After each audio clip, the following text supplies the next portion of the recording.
Tekes, a Truth Seekers to Podcast Live, the Battlefield with Mario. Today we gonna, no, not just we, all of us, entire blind. I'm interviewing somebody very, very unique. And I know you're going to say like, yeah, Mario, everybody's unique. No, this is a very unique story. This is a story of the woman who is not afraid to tackle the obstacles. The woman who is not afraid to grasp all challenges. A part of this is not afraid to go into space. Yes, you heard me, the space. We are all talking about space. The new frontier. I wish, to do this, do that.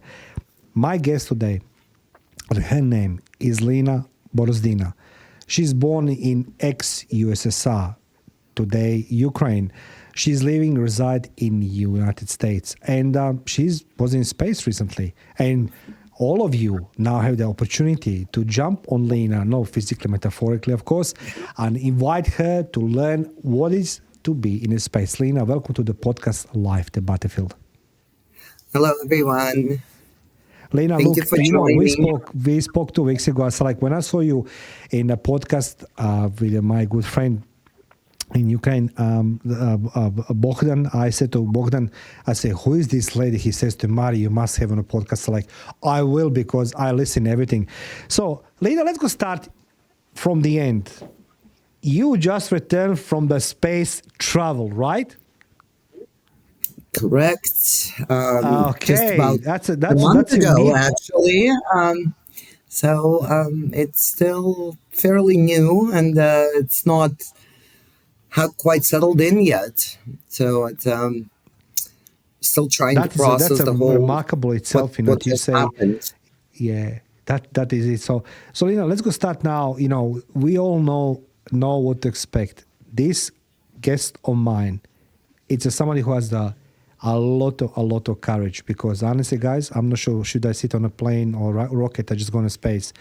Lina did. But Lina, your life started a long time ago in old Russia, today Ukraine, and you are embarked on a path into unknown, into US. Can you guide us? Why did you move from the Ukraine in US, and what was the life look like for you? Well, I mean, honestly, I wasn't planning on moving. Things just happened. In 91 I'm not sure how many of you know the history. I just graduated from university. I had my master's degree, and I had an aunt, my mom's sister, and my cousin live here in the United States. So I thought before I'm gonna go and join the going for my PhD, I would come and visit the guests, visit my family, and I came here June of 1991, Yes. 16th to be exact, and it was a really interesting kind of story. I grew up fairly poor, so my whole bag was like this little duffel bag with the 3 gifts. For like my cousin, I had a little watch. For my aunt, I had a box of chocolates, and for my uncle, I had a bottle of cognac. Okay. In my belongings, there was like a pair of jeans, which was, for me, it was like the biggest treasure. A pair of sneakers, 2 t-shirts, and 3 pair of undergarments, which caused apparently really, it was problematic on the border, because people who were coming there had like 7 or 8 suitcases. Yes. So it was a really interesting, they pretty much checked every seam in my little duffel bag. The woman couldn't believe that I'm going to visit for 3 months and I only have 3 pairs of underwear. Almost missed my connecting flight. That was kind of interesting. So when I came to, into Pasadena in LA, a few weeks later, what happened is that Yeltsin kidnapped Gorbachev. There was a coup, and they just closed the borders. So I'm not sure how many of you watched the movie Terminal with Tom Hanks, but I didn't get stuck in the airport, thank God, but Yes, it was a understood. similar situation. I had the Soviet passport, I couldn't go back. I mean, so my aunt said, like, why don't you apply for political asylum? Because, that way you get a job permit until all this sorted out. So that's what I did. And that thing kind of dragged out. I didn't want to be a burden to my family. And I went to Caltech.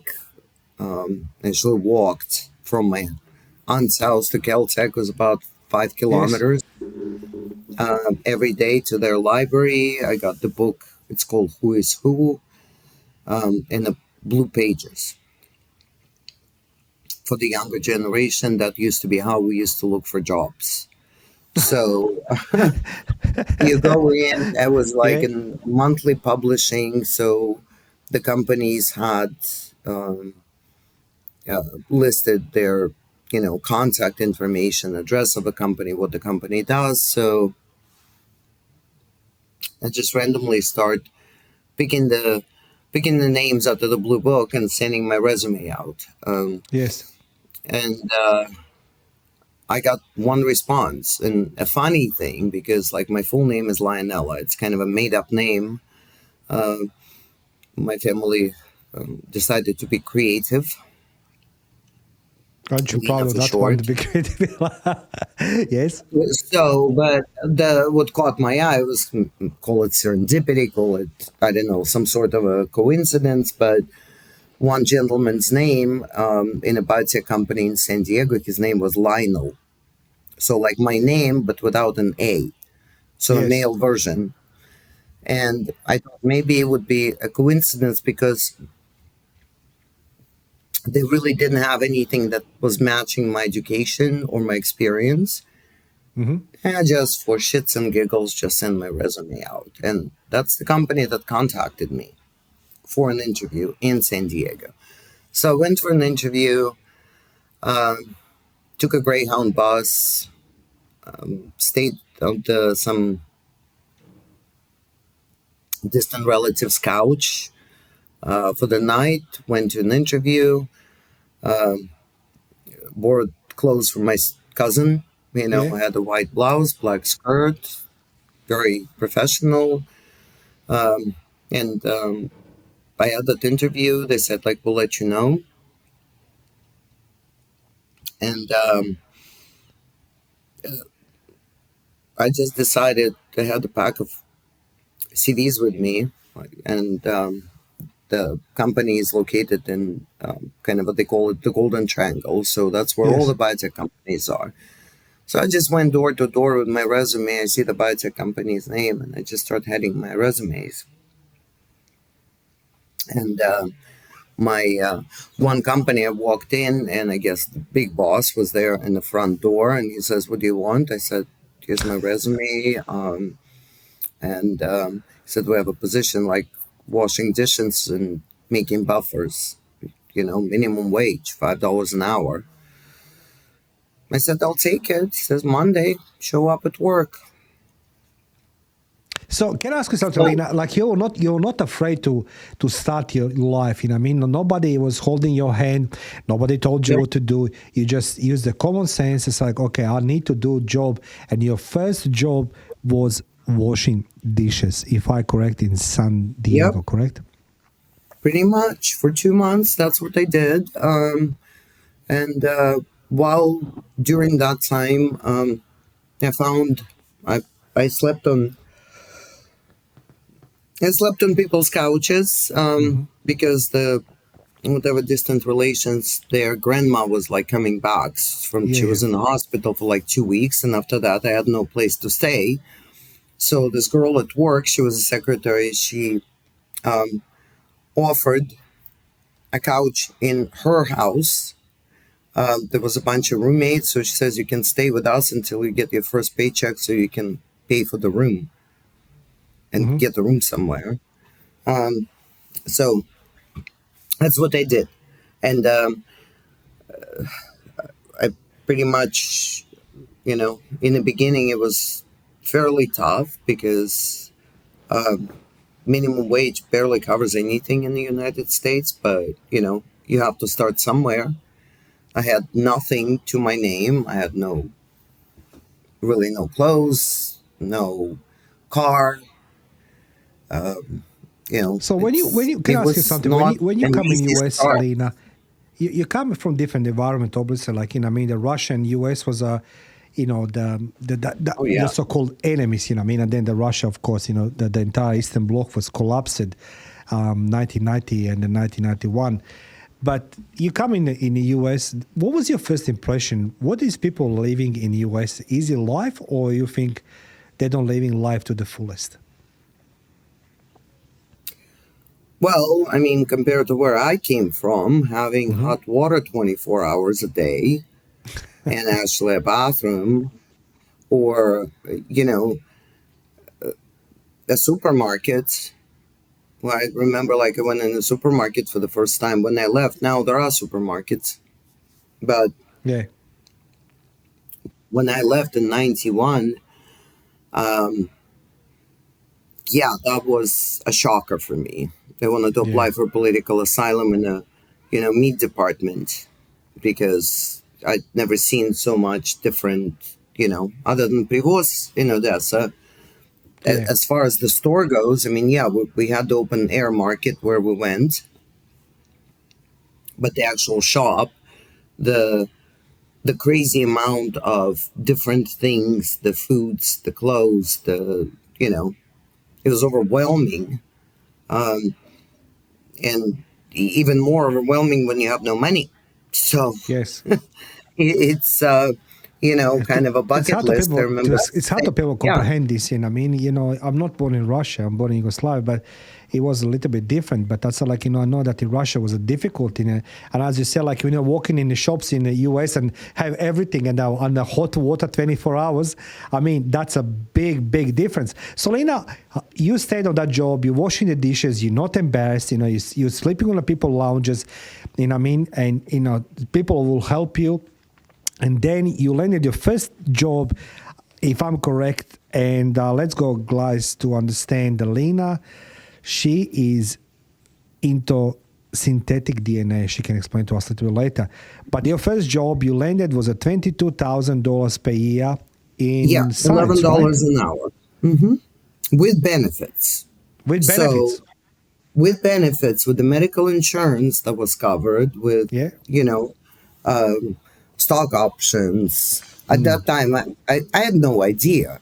I had no Yeah. idea about the taxes. So when they gave me my first W-2 form, I'm like, what is that? I don't need it. And my boss sat me down. He says, you need to understand something about the United States. You have to pay taxes. So I was like, how do I do that? What would It I was a do? very steep Yeah. learning curve. I Mm. have to tell you, I didn't have somebody who would guide me. There was no internet at the time, didn't exist. Hmm. Um, I was very lucky, very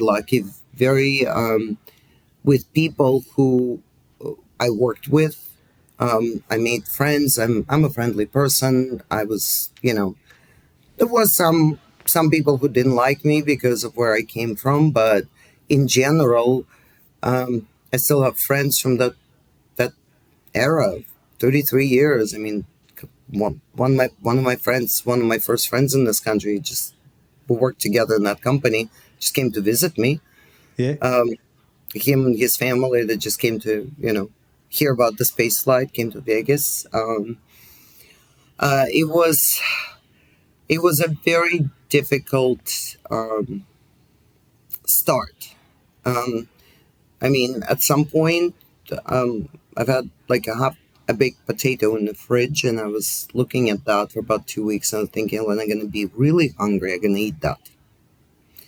So Ooh. I've been through that. I went through Mm. all of that, Mm.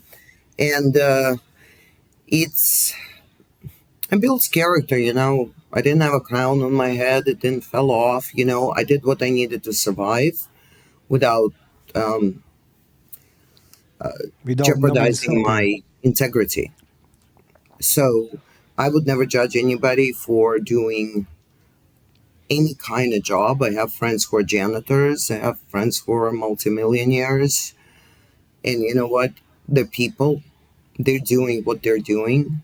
I would never, uh, you know, be ashamed of being friends with like a gardener or a person who comes cleaning the house because people do whatever they have to.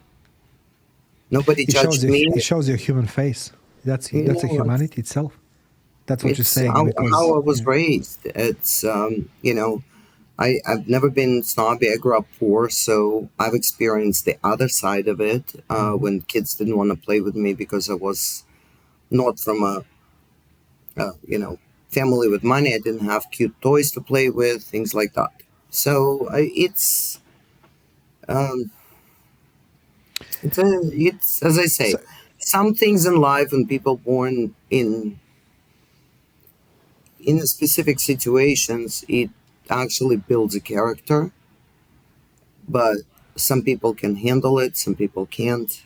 Um, but the people who actually just fight every day and trying to make it in this world don't, you know, don't disregard any kind of work. I mean, the girls at work, my first job, they knew I yeah. was like really struggling, but they knew I can make clothes, I can sew clothes. So a few of them who had like weddings or something, they asked me like if I would make them little, for the kids especially, Yes. little doing their like children's little foofy dresses. They give me the fabric. I made dresses after I worked, and they would pay me like $25, which for me was a lot of money. So that's kind of was my little side job, like bridesmaids dresses, little kids dresses. I always loved designing clothing, but here, let me show you. Yes, please. I made that dress when I was 10 years old. And this is my childhood doll that I designed clothes for. So You still she have went to that space with doll me. with you. Yeah, that's the only thing I have from my childhood that's left other than pictures. So, I mean, I did what I had to do. I mean, a, a, a job is a job.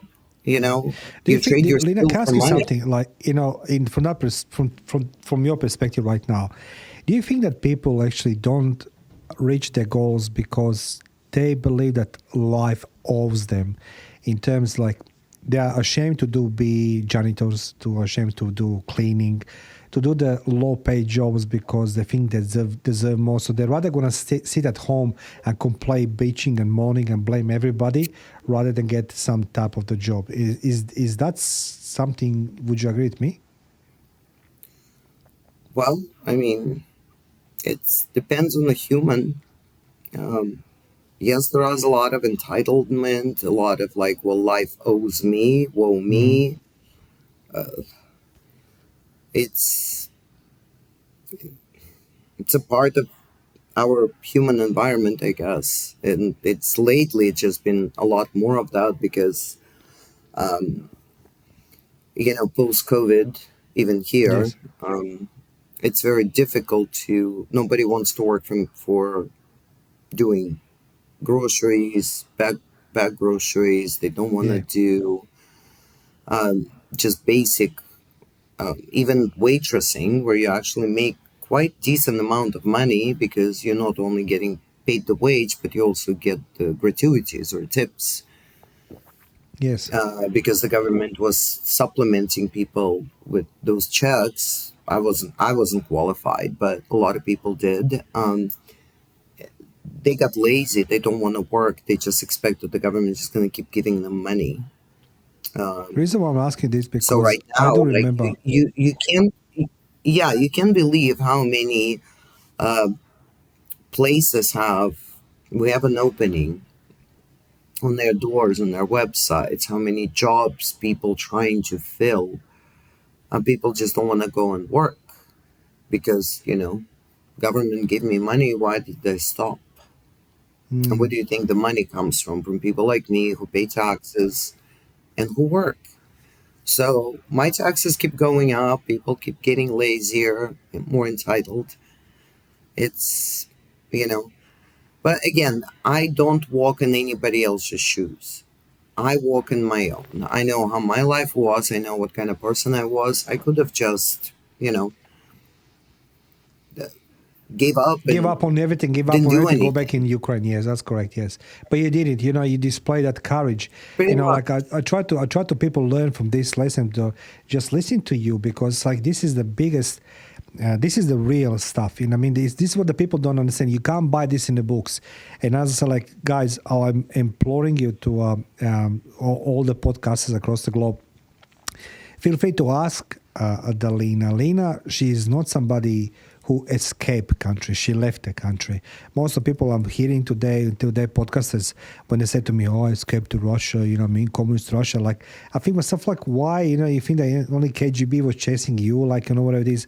But this is was something. It's our daily life. This is daily life of Lina.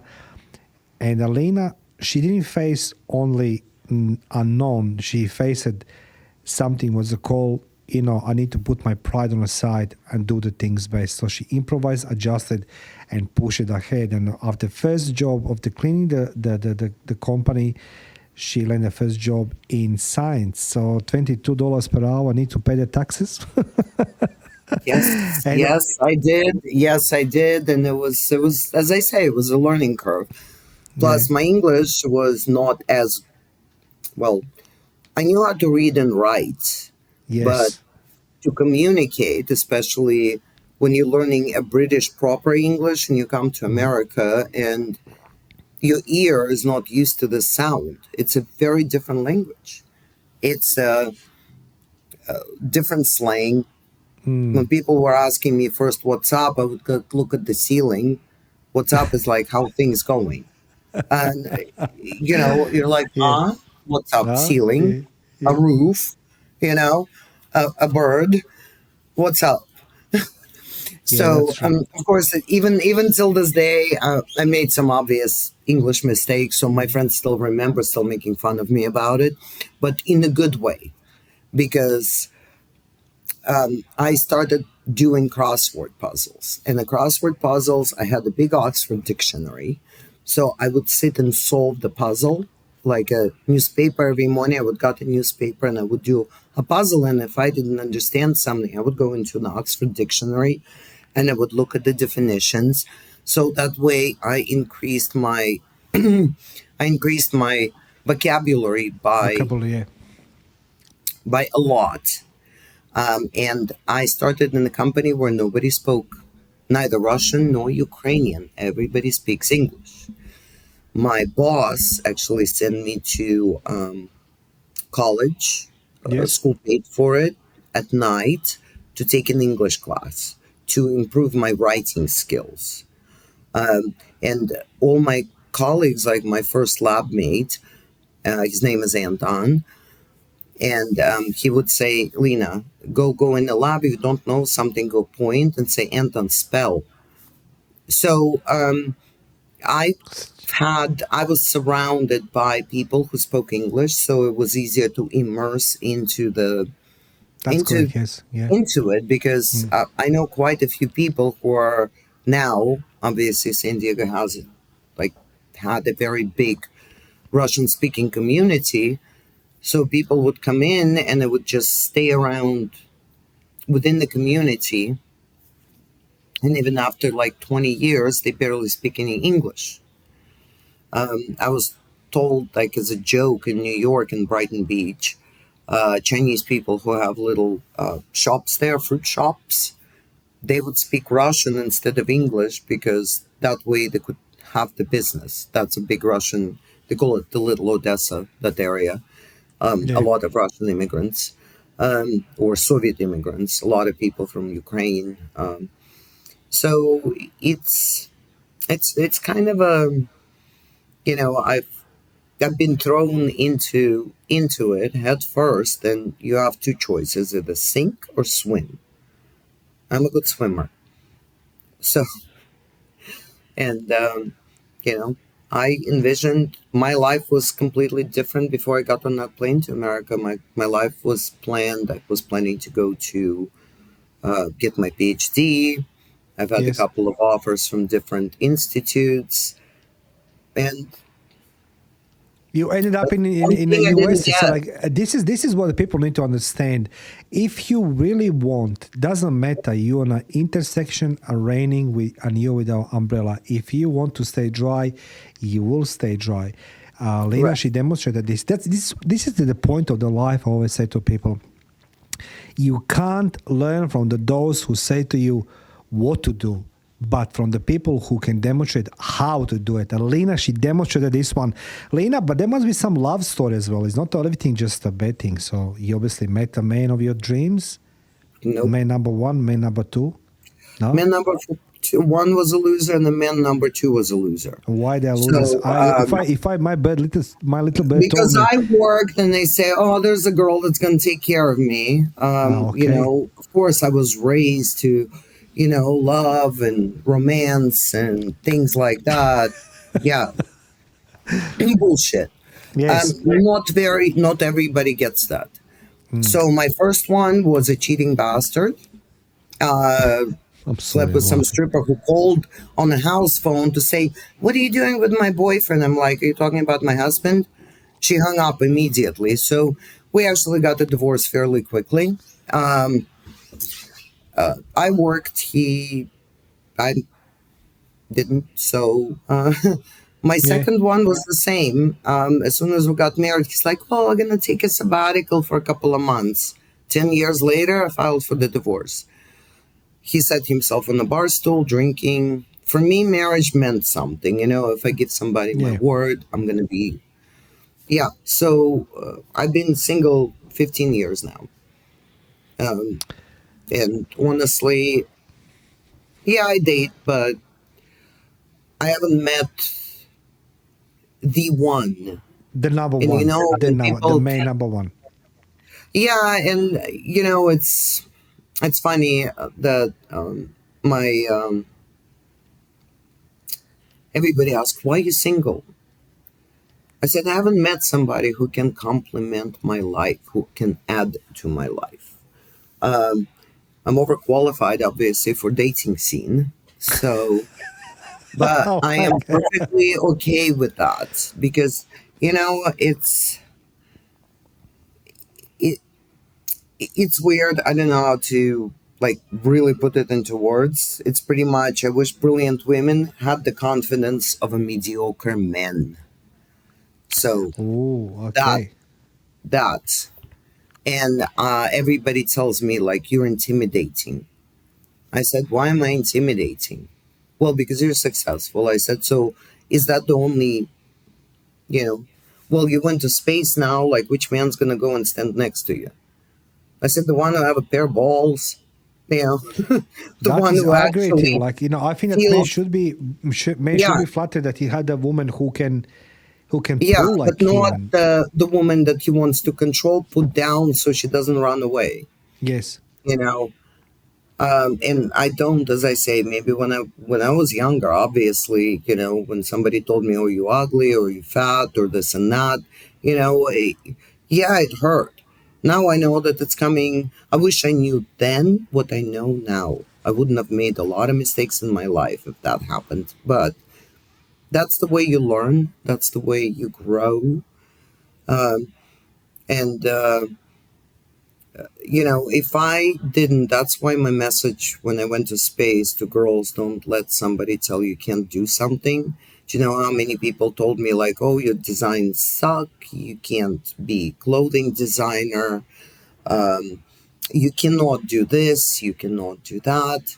And I listened, and I wish I didn't, because when you do have a talent, where you have something, a gift.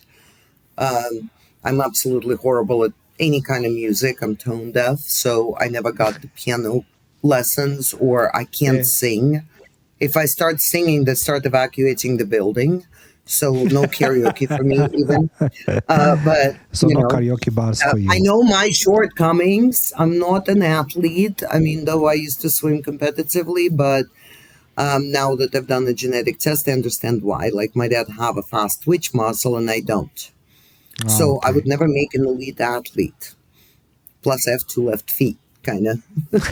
I'm I very love your clumsy. honesty. I love your honesty. So, But Lina, like for you, life was always fight. It was always some obstacle ahead of you.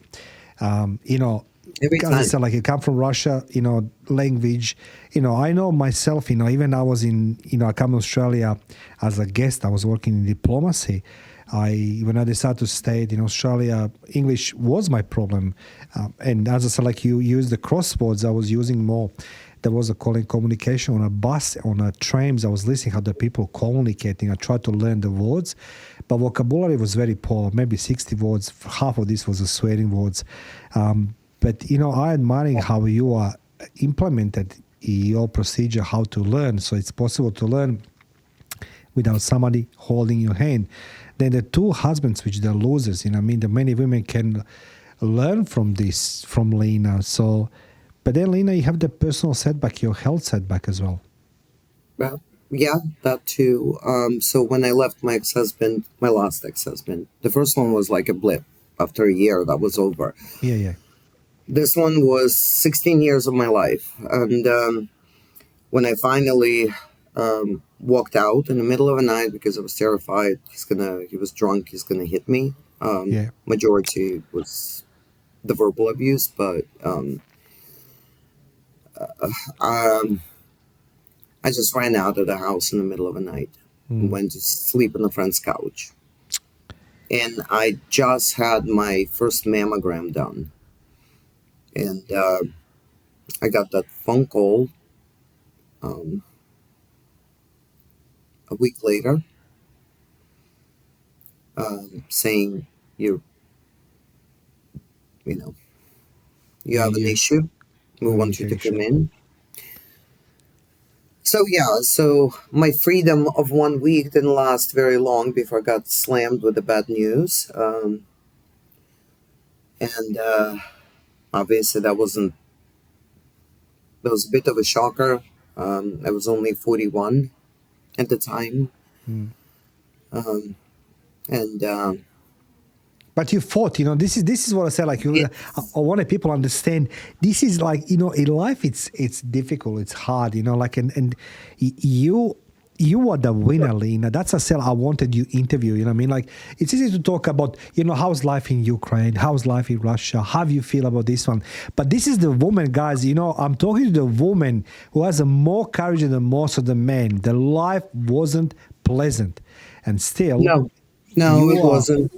Always been ups, downs. Yeah, there's been happy moments, there's been sad moments. I try to focus on the happy memories. Yes.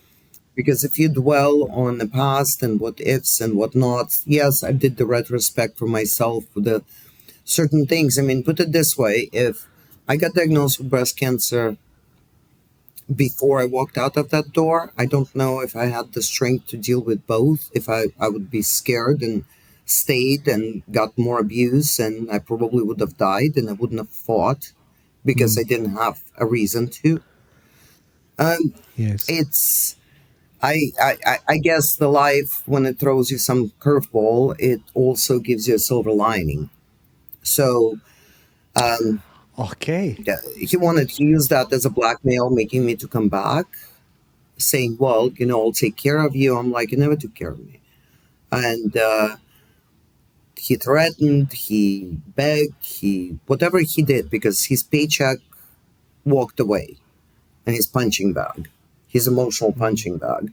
Um, so yeah, it took me a long time to realize that I was a boiled frog. See, green, my favorite color, boiled frog. You look like a I don't poison know, ivy, red that hair and the green. impression or Yeah, yeah, yeah, yeah. expression. Yes. Um, so I it all starts, of course, with the narcissist, with the people who are insecure, people who are, for the women, for the relationship wise, Yeah. with love bombing, and you the goddess, you the princess, put you on your pedestal. But then they start slowly, after they suck you in, then they start slowly, like like the cat kind of pushes Yeah. things off Yeah. the table and looks at you. Starts with like, that dress makes you look fat. You should lose a few pounds, or you're too Can I ask you a loud, question? What or type of the man they are? Who does this? What would you qualify this? Look, you have the narcissistic, all credibility of a narcissist, narcissist. insecure, narcissistic, just some psychopaths. Okay, that's a It's good. it's a textbook one. It's a 101. But I wish I Mm, had some women in my life at the time who would have helped me with that, or at yes. least give me would have given me some sort of advice on that. But I didn't really have many. Like, as I say, I've made some friends, but it's it wasn't. Nobody was in the same kind of like situation as me, and it's difficult. It's difficult. Um, he told me like you should go see a shrink. When I went to see a psychologist, and she heard that, she says you need to leave him.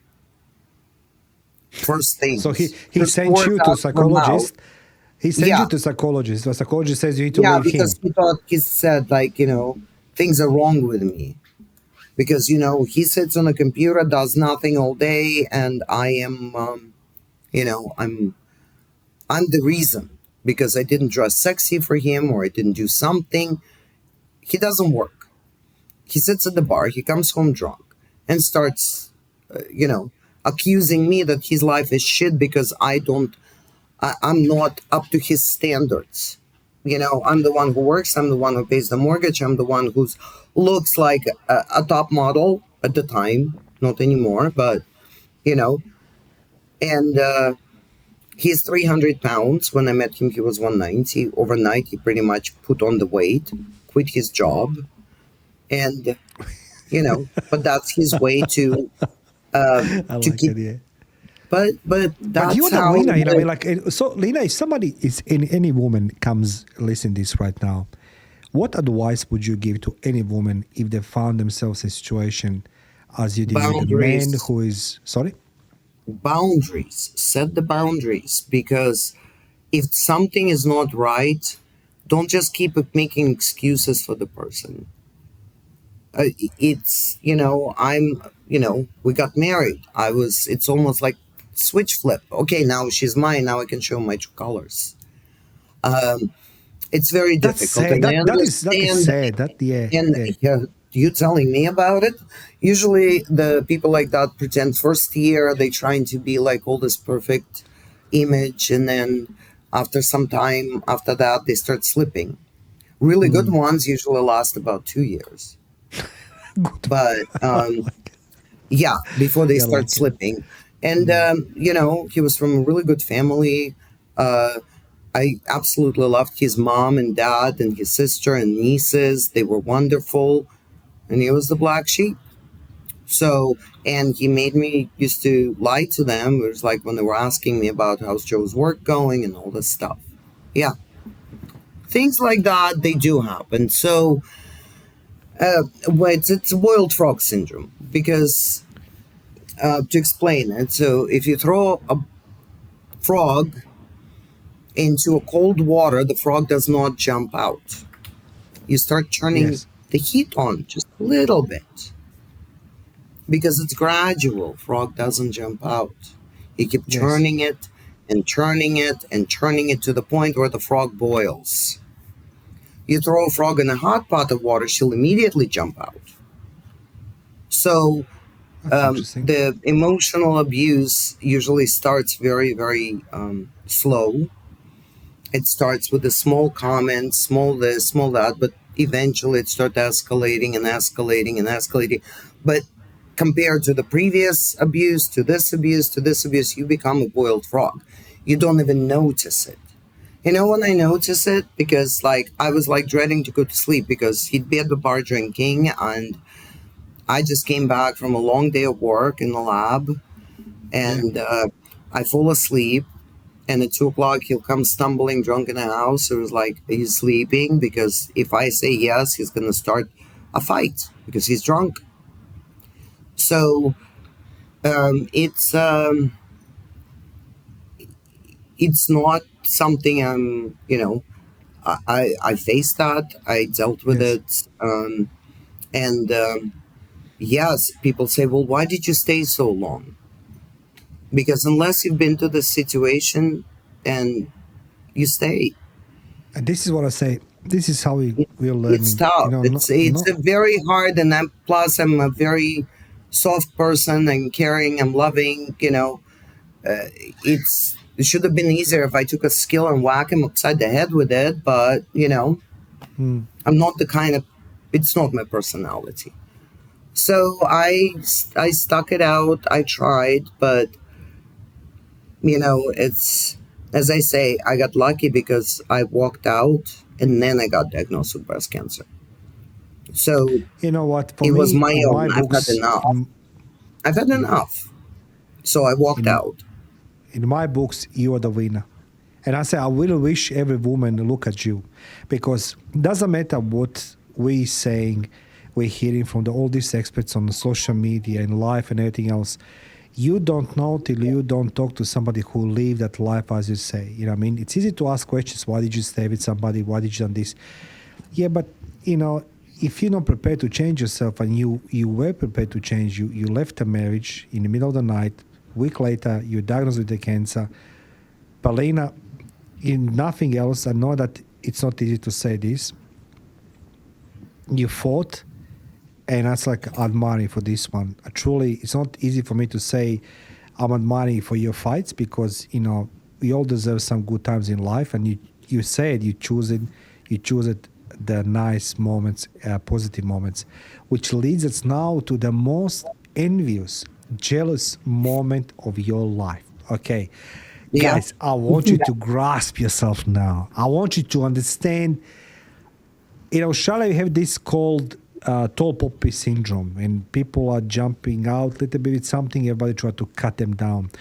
Lina case is nothing different. I didn't read nowhere in Australia about my guest, Lina Borozdina, that she was in a space. I didn't even know that people went in a space, except Mr. Bezos and like all the other big guys. But my guest today, Lina, she's gonna guide you, experience going in space, being in space, and people showing jealousy, envy, judgment for being in space. So, Lina, guide us through that process. I mean, obviously, you told us you got a ticket 19 years ago for that flight, which, there was a science fiction Correct. movie that Richard Branson's got a Sir Richard Branson and Yeah. Galactic Virgin Galactic is going to be in space. Nobody believe it, but it's true. So, guide us through the process. You got the phone call and say like, "Hi, Lina, you are going in space." Is that how it work, or? No, no. Actually, my ex-husband did. He was curious when Brunson announced in 2005 there was an ad about that he's going to start a spaceship company.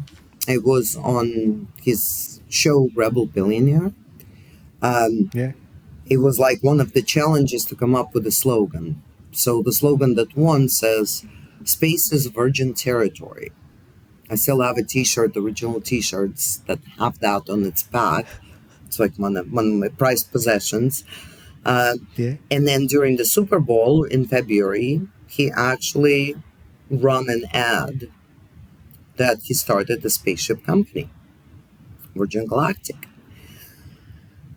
and reach out on this number to, you know, um, Yeah. send an email. We'll give you the details. I didn't think much of it at the time. I mean, I'm thinking it's going to be about $20 million, like everybody else paying right now to go on the space station. My ex husband decided to, as I say, I have to give him, you know, it wasn't all bad. We had some good Yeah. times, we had some bad times, but this is something he did that kind of changed my life in a way because he was Yes. curious how much it's going to cost. So he sent them the email telling them my childhood dream of going to space. Kind of wrote it out. Um, Yeah. and uh, 2 weeks later, 2 o'clock in the morning, my phone rings, my house phone, in the middle of the night. Um,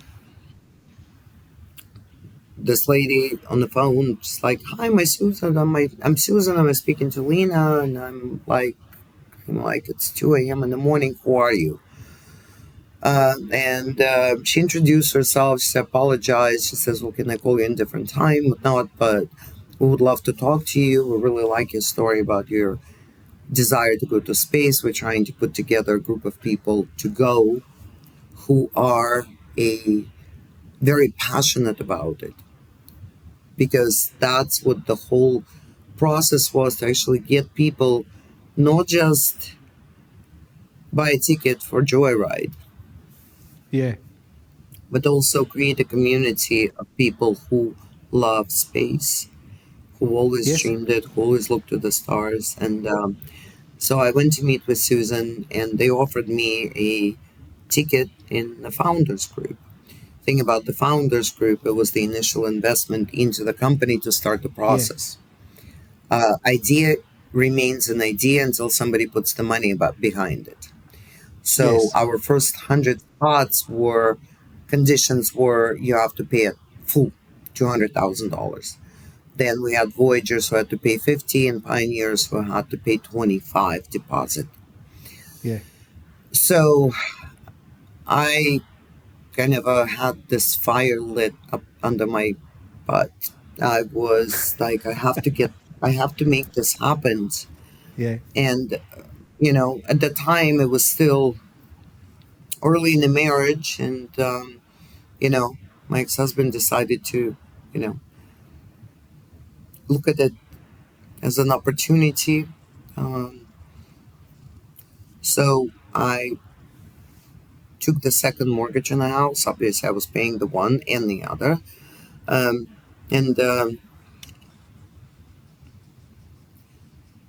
I It's purchased the happened. ticket. I took a second mortgage for two. Like, I had $50,000 saved for like college fund, but at that time I realized we can have kids.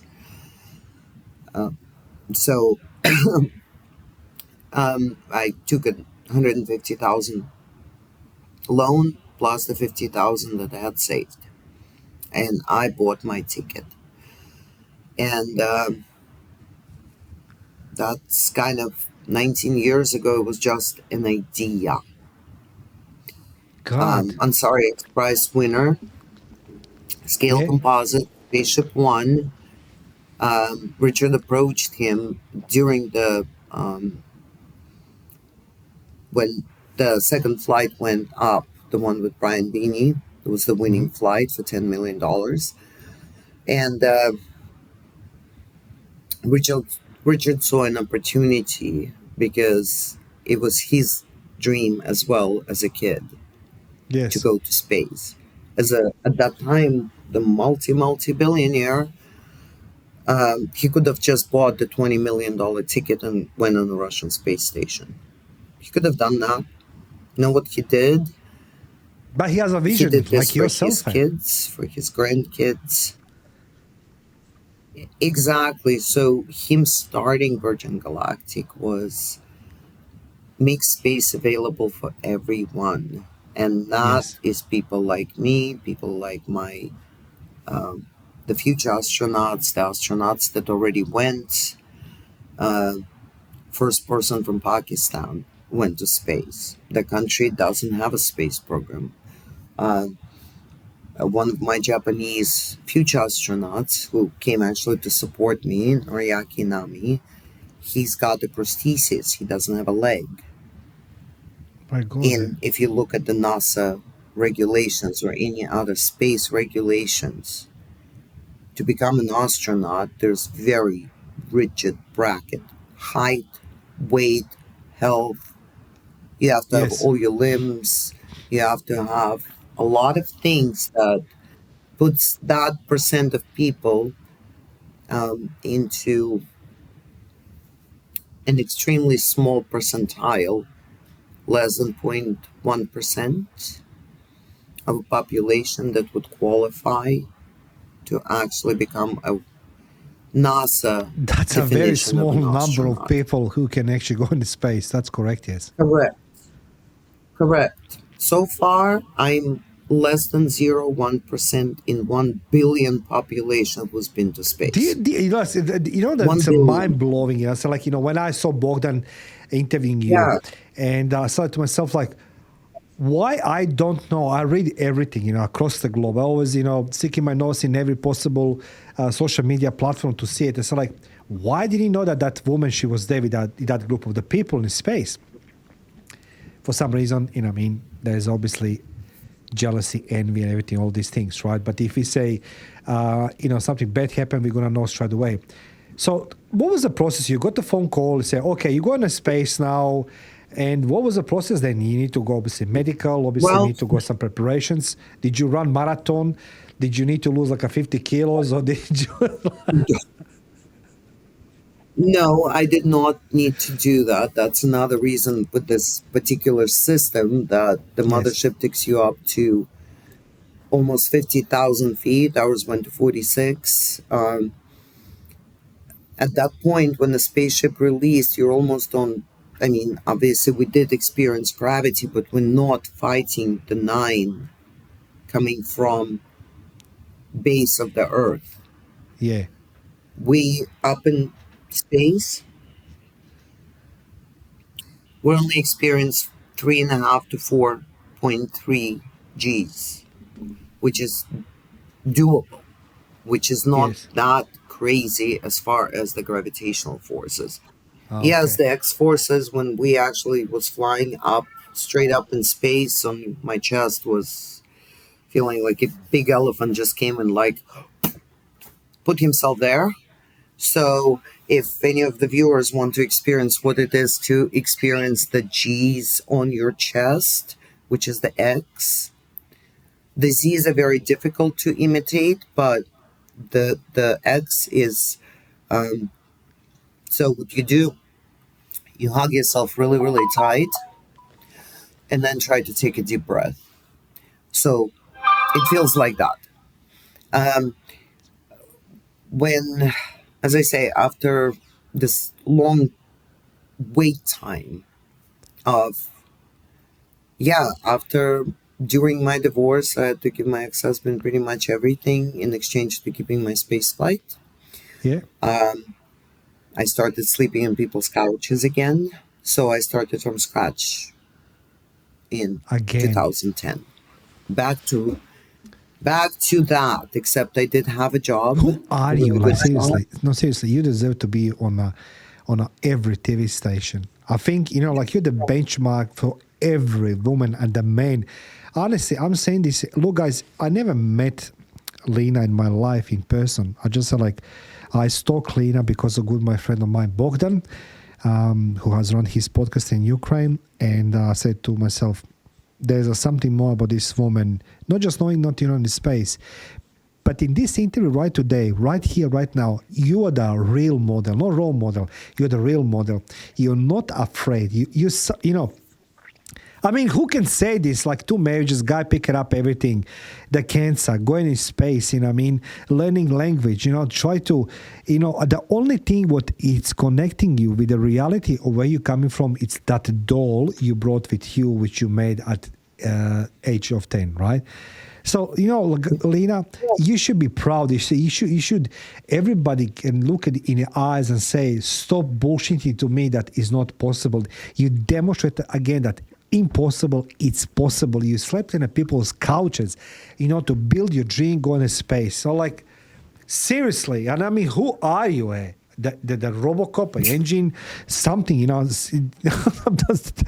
T1000, I mean, like I'm just a Terminator or normal. something, but I'm just a normal person. People are very surprised when I like respond to their messages, and it's been the it's it's something I've dreamt since I was a little kid. Yeah, it felt impossible. Yes, it's something that I never thought it's gonna happen Yeah. because I was growing behind the Iron Curtain. No, I wasn't a healthy kid. No, I would have never got accepted into a Soviet space program ever. I was too uh, you know, it just wouldn't have happened. Um, and But I You always know, dreamed about it. I always fantasized about it, and when the opportunity came up, I'm so like, I'm what gonna was the make feeling? this What was the happen. I feeling? don't Tell me care something. how. Like, what was the feeling? Wear that uniform, guys. I'm gonna put a comment section below the Lina socials. You're gonna see on her Instagram. Please go there, give her love, support, and comment because that space uniform looks very good on you with that red hair. It's a dark blue uniform, looks like a Star Wars. And seriously, guys. So, Lina, It's when kind you of got was it, purpley dark. Yeah. purple. Okay, sorry. So, It's like, yeah.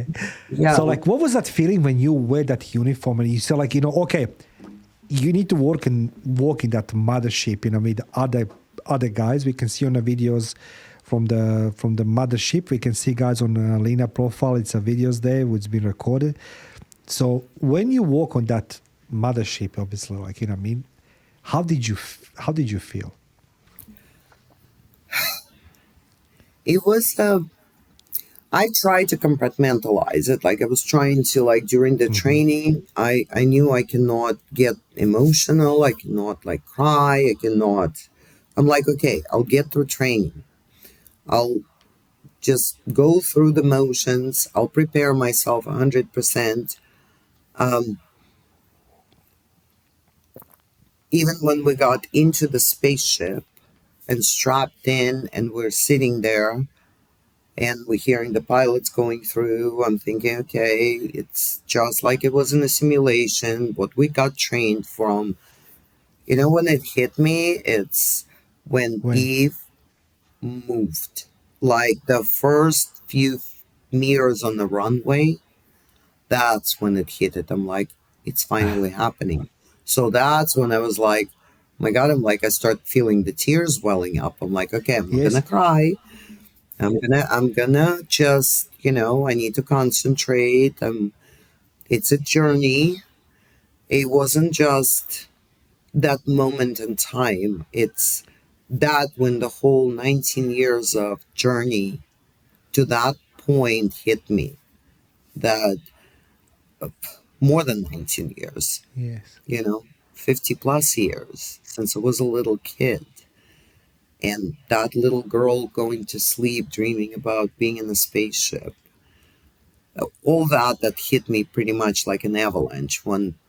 But it's like I guess I let the gates open as soon as the mothership would start moving the runway, and that's when it like really hit me, and that's when my emotions were like, it's real, it's gonna happen.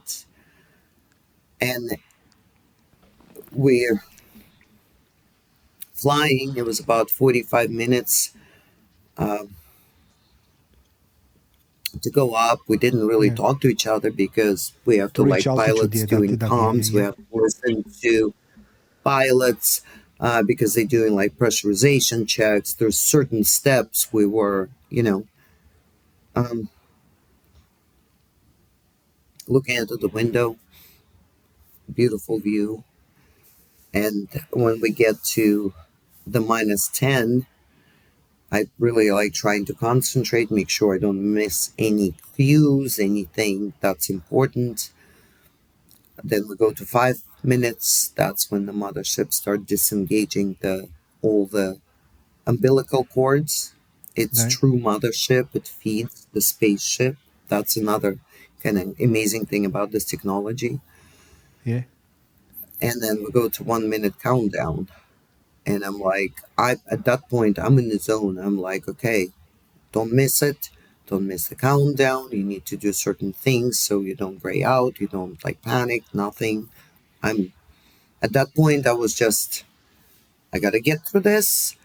My goal is up there. So 1 minute countdown, last second checks, and then we go in 10, 9, 8.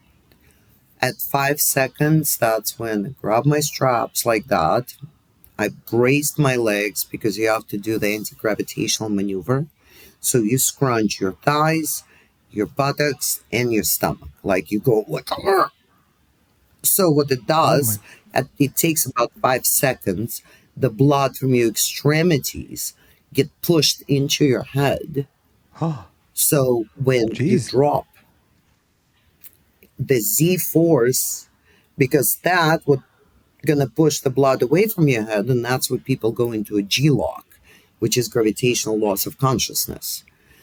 So pilots, as I say, pilots they get trained specifically for that, but that's a maneuver so you don't start like losing, blood out of your Yeah, head.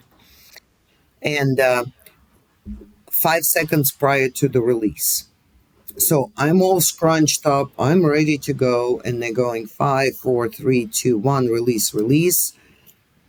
The spaceship drops, and you get like into your chair because you get all this gravity pushing on you. But that's like an acceleration, so it starts slow and then higher, higher, higher, and we go. Then they ignite the rocket. They go fire. We start going straight forward. So at that point, you get hit by the forces on your chest. What I was talking about, like if you like Yeah. I'm trying to breathe. I'm like some of the videos you can see. I'm like trying to get a full lungs worth of oxygen and trying to like get my chest expand and contract. And then we go into the gamma turn. So during the gamma turn, that's when you get the Z's and the X's at the same time. That's the most challenging part of the flight because there you have to breathe and you have to push, kind of Oh like my God. scrunch.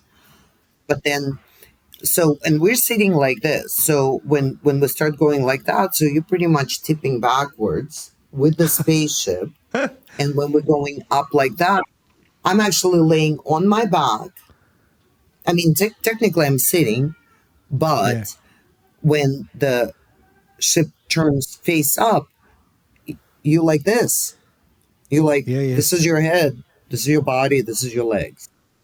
So and that's but because by that time we were going full throttle, I mean like full fire under your ass. Yeah. You can see it in the windows. You can see out of the sides of your light, but you can't turn your head You because, can't turn like, your you're head. getting that much pressure. No, you cannot because then you would experience the Y forces, and that's what makes people sick. So Oh, okay. during the burn, eyes fixed on one spot, which was Robbie's like chair in front of Yeah. me. I found one spot. I got my eyes like glued to that, and I'm breathing. We're all like, that's why when you see the video of us going up, we're all like this. We're not like wiggling our heads because that's the best thing to get yourself to throw up. Because My God. why is the usually why people get seasick or Yes. motion sick? Um, because the movement into the one ear to the other, like going like this, Mm. it's not natural. I mean, going forward, going up, down, natural. Yes. Going sideways, not very much. So, and the gravitational forces, because at that time it's not like in a centrifuge, for example. Centrifuge starts going like it starts accelerating Yes. gradually. Yes. It doesn't go from 0 to 4 immediately. With a rocket up your butt, yes. That's why it was like immediate I pressure, like like, how you said this. Yeah. So and can I ask you a question? it There was felt anybody? Was anybody different. afraid on a ship? Was anybody a little bit uncomfortable? I mean, you're the girl. You know, what I mean, like obviously, like I mean, you expect, the girl's gonna be more afraid, but you done very well explaining this because you remember the details. I think I think I'll be afraid, you know what I mean? So like must be somebody on the ship with you like, oh my God, when are we gonna come back? The guys on the ship with me were, one Are you is the the only woman on the pilot with the ship, 40 right? You're the years only woman on the ship, right? experience. Huh? You're the only woman Just on the my ship, right? crew. Yes, I'm the only female between both ships. Yes. Correct. We did have a girl flight prior to that where there was Kelly was flying the spaceship. You know, there was a larger female contingent on the board Yeah. on the flight. But on this particular flight, I was the only female. We actually have the ratio wise men to women now better ratio than the NASA has Yes. at this point of completed flights for Virgin Galactic versus the NASA having only, barely 60 women that went to Yes. space. We have Anushesh Ansari, who was one of the people who went on the space station, one of the women. As I say, the ratio is, if you have 70 females Incredible. out of Incredible. 700 people, it's not a very it's not a very big percentage. So And the point in time, moment in time, it must be you guys. You've been told, okay, release. I saw the seat belts, and then I saw you, Lina, floating. And that's what I saw on your Instagram, right? I'm professional stalker, guys. You can see this as well. So go on Lina Instagram, you can see it. So you release the belts, and then you guys just start floating in the ship. I didn't. I did not straight away. The guys did. I mean, I was watching the videos because, like Franz was doing the flips, Robbie was doing the flips. I think me and Neil, we were both so enraptured by the. I mean, Neil got out of his seat, and my whole thing was, I started when the pilots like the engine cut off and they're like ready to unstrap. I start turning my belt buckle. It's kind of like this round thing that when you turn, it automatically releases them, but they not released all at the same time. If you turn it fast, they're all at the same time. So I start turning. So two belts came out here, two still in the belt. And while I was doing that, I obviously started looking in the window and I saw just this black void. And keep in mind, we're still going up. I'm still laying on my back. The earth is under our butt still. So when I Yeah. look out of the window, straight out of the window, all I see is black. Like this black Amazing. void that Amazing. it's kind of hard to explain. It was like endless, absolutely. When you're on Earth, you can still peripherally see houses. Even if you're in the desert, you still know you're like laying on the ground. There is mountains, there's plants, there is, and you Yes. look at the different view of it. Up in space, it was just there was no end to it. Like, a void. It's like this big It's a very quiet in space. crazy void, and I keep turning my head, and I see like under like the curvature of the earth in the bottom of my illuminator, and I froze up. Like my hand stuck. I'm looking, my jaw dropped. I mean, I personally don't remember my reaction, but looking at the videos, everybody's like, "Wow, your reaction was like, how you reacted to it." Yes. I'm just looking, and the view was incredible. I mean, for me in my mind, it felt like 3 seconds. Yeah. For just, it felt like seriously. When we trained for about 2.5 minutes of weightlessness. We had almost 3 minutes up in space, like 3 minutes of weightlessness. We had the highest apogee, and that whole from a moment we were like cut off the engines to the moment we had to be strapped in, it felt like this. But my mind now processing it a little bit differently, because now I'm like looking at the videos, my mind starts remembering things that I don't remember much about the G. What Yeah. kind of hit me, it's funny. So after I'm looking at Earth, it's glowing. I'm trying to explain it to people. I don't know. It's like a little light bulb on a bedside table, the really muted ones with a really warm glow. When they put like a child's light, so the ones that are afraid of the dark, you put this little warm little lantern next to it. And the sun's been up at the time, so we actually left an hour later than we were like they keep. Obviously, we were going to go on the 25th and we went on the 26th. Depends. Everything has, you have to be able to adjust because the weather conditions, the airspace, all kinds of stuff. There is a huge team that works on that. So Can I ask you? Can I ask you one question? initially, we were supposed to fly at 9. We flew at 10. Mm-hmm. Okay, sorry to interrupt you because one question, you're the scientist by trade, but you're in space as well. I mean, real space. Let's go put end on discussion of this space. Why the Earth is not flat? Because, like... It's not flat. Trust me. Because you say like... I've looked at it. I mean, you have to be a complete moron. You know what? I thought about it quite a bit because this has been a big pet peeve of mine. So when I looked at the Earth, first of all, it was curved. On the video, you can see from the spaceship, it has a curve.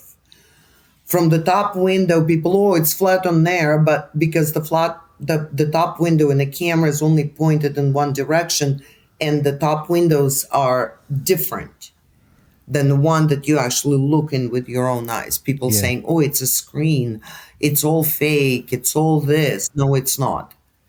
And you know what? I think that people are afraid. I think people who think they're like becoming flat earthers, they will believe anything just to believe that we're not a part of this expanding universe that doesn't have the end.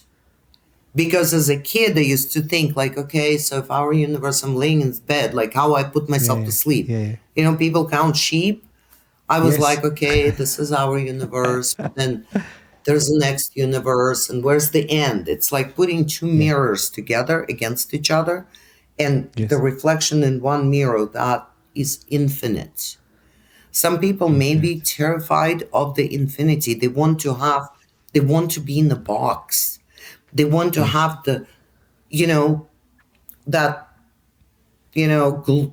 cover over Earth or the walls that surround it, because they can't fathom that this tiny sliver of atmosphere, I mean, seriously, like 3 millimeters long, the view from space.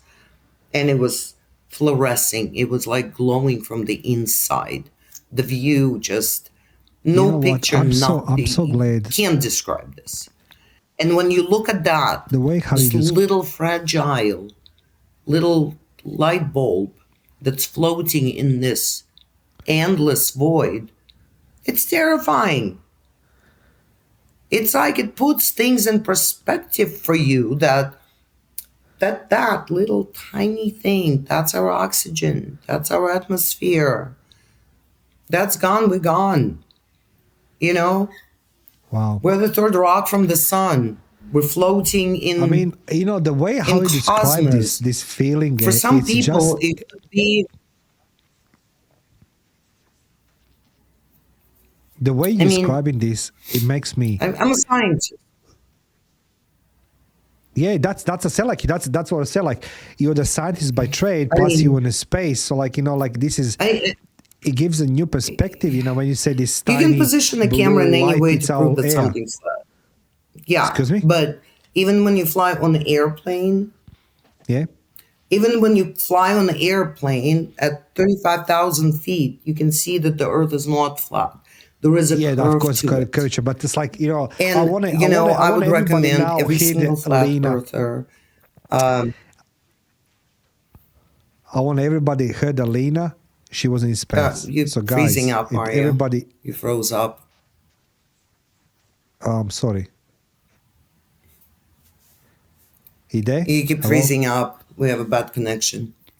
Yeah, it must be something there. So Lina, let's go now, come back to the Earth. So you landed, nobody doesn't know you were in space. Now, on my curiosity, it's beyond any understanding. Can you hear me? You freezing up. You like your feed is like frozen. So I only hear Okay, but like can you one hear the word question? at a time, so I can't even It's get the gonna be there. question. So, like, my question If you is, want to type it, when you are landed, what's happened then? Jealousy, envy, happy news? no, happy. Like my friends, people who were there, they were so ecstatic for me. I've got so much tears and hugs and everything. But I got a lot of love from women from Ukraine and from other women Yes. around the world, from some single dads that raising a little girl or a little boy, saying, you know what, I showed it to my kids. The women were so supportive. They send me so much love. They send me, we really, you know, you're an inspiration. I've never thought of myself that way. This is something that's kind of still kind of can't quite process that people say like you inspired me, and it's I'm a very kind of down to earth, humble person. It makes my heart like, it's an amazing feeling. There's been a lot of um, you know, there's been negative shit, obviously. And Yes. things like, well, why did they pick the ugly one? Uh, whose dick did you have to suck to buy a ticket? Uh, it's all staged. I've had some. I mean, I stopped reading those. I mean, those come in filtered, so you can tell by the Yes. first like sentence. Do I want to open it or do I want to delete it? And I have to tell you the nasty comments that people left. The female community, The female. global female community, went off on those men with, they've defended me. They've like, I've had like freaking 400 followers before I went to, uh, Space, I yeah. went to space. Those are the people who I just keeping in touch with around the globe because I travel globally. I have international friends. Our astronaut community is very international. So I like to see what's going on in people's lives. This is the best way to catch up sometimes, who had a baby, who Yes. got married, what happened. I mean, and majority of my people who I connect with are like are people who I know, and I guess I was never kind of used to somebody trolling me or whatever they called. That was, That's correct. The trolling. but That's in correct. Yes. general, Trolling. from women. There are guys. Don't take me wrong. There are some men who are amazing, and they've been absolutely supportive as well. But the nasty comments never came from females, only from guys. And yeah, it's sad because, as I say, same reason why I'm single. Some guys just cannot take a So you're woman saying the that is more stronger negative than them comments, more or negative comments. that did So something Lina, that so they've never had the balls to do. Yeah, and as I say, that for some reason the negative comments come from men. Again, probably somebody who's insecure, somebody who's not, like my, it's like who get off on putting a woman down and they feel like a man because they told a woman she's ugly. You know what?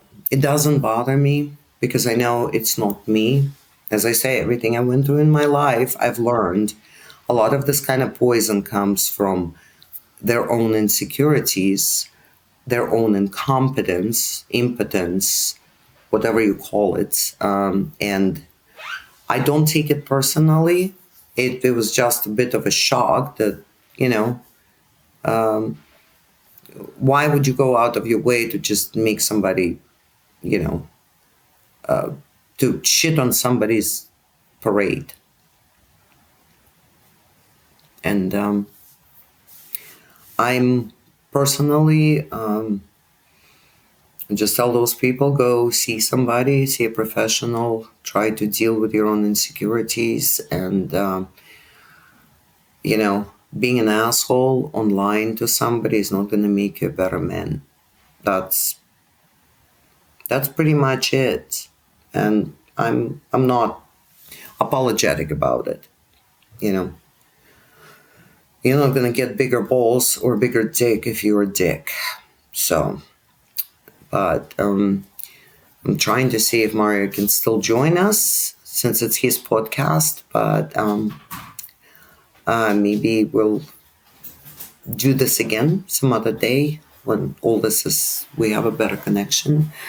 But again, want to say goodbye. Lots of love to everybody who joined. And thank you very much for everybody's support. And never give up on your dream.